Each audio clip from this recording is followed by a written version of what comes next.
Je ne sais pas quel est le mal qui est dans ta vie. Je ne sais pas de quel mal tu souffres. Mais ce que je sais, c'est que le mal en toi t'empêche d'avoir quelque chose d'important. Ce que je sais, c'est que le diable te déforme, mais Jésus te transforme. Amen. La colère, tu cherches à te marier. Et puis la colère, ton partage, enfant de Dieu. Tu ne peux pas pardonner. Quand tu dis des pardons, tu dis ça me fait trop mal. Jésus, ils l'ont crucifié. Il a pardonné ceux qui étaient en train de le crucifier. Mais toi, quand tu dis de pardonner, tu dis je ne peux pas. Et cela est un blocage à ta bénédiction. Tu dis depuis on prophétise 6 mois. Mais ça ne s'accomplit pas. Mais Satan va t'accuser. Et ça va dire à Jésus, mais toi tu veux bénir celle-là. Pourtant elle a ma colère. Elle a quelque chose qui m'appartient. Toi tu es un Dieu juste. Donc si elle a quelque chose qui m'appartient, tu ne peux pas la bénir.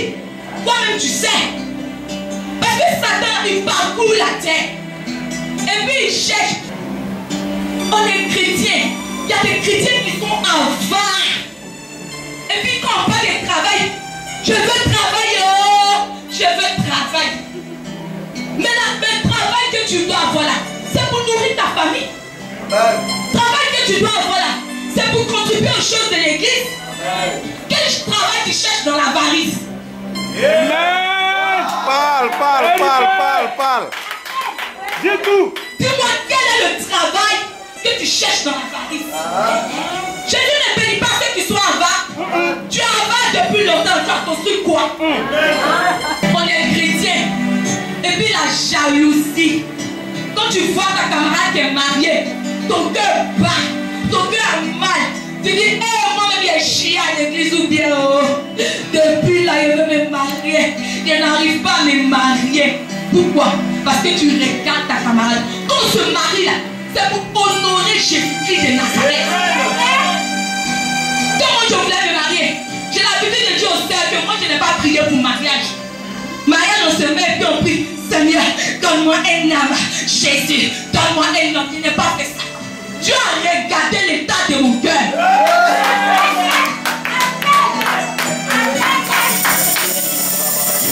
Le Seigneur a regardé l'état de mon cœur. Il a vu que j'étais une femme soumise. Je ne me suis pas baladée n'importe comment. Mon mari a l'habitude de dire ici que ma femme là, partout où il est pas sorti, c'est une bonne femme. Parce que tous les gars de pauvres m'ont pris qu'elle n'est pas acceptée. Donc même prophétiser pour dire, toi on sait que tu ne vas jamais te marier. Mais le Seigneur est en train de me préparer à un prince.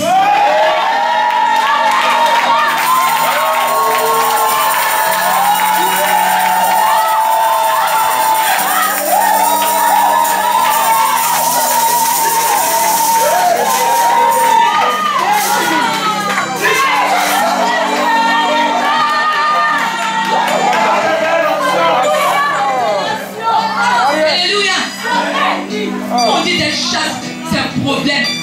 Quand tu viens aider Dieu à te donner un mari, ça fait combien d'années moi je suis converti? C'est vrai qu'il y a continué un peu. Mais ça fait 10 ans que je suis pas un enfant dans la foi. Amen. Mais 10 ans là, il a attrapé mon cœur. Il a vécu au moins 45 ans de chasteté. Et Jésus a transformé la vie de cet homme. Le diable l'avait déformé. Le diable l'avait destiné dans les boîtes de nuit. Le diable l'avait destiné dans les maquis. Lui et son frère. Des personnes qui dorment dans le maquis, on les réveille dans le maquis. Mais ils ne savaient pas qu'il y avait un croisement quelque part. Jésus est passé par moi pour sauver la vie de cet homme-là. Est-ce que le site Saint-Esprit peut passer par toi pour sauver la vie de quelqu'un. La jalousie. Tu es jaloux quand tu vois ton frère. Ça te fait mal. Tu dis, hé, c'est quand, oh, c'est quand. Ça a fini. Mais faut te libérer. Faut te libérer. Tu es chrétien. Tu ne respectes pas tes parents à la maison. Pourtant la Bible dit que l'enfant honore son père et sa mère.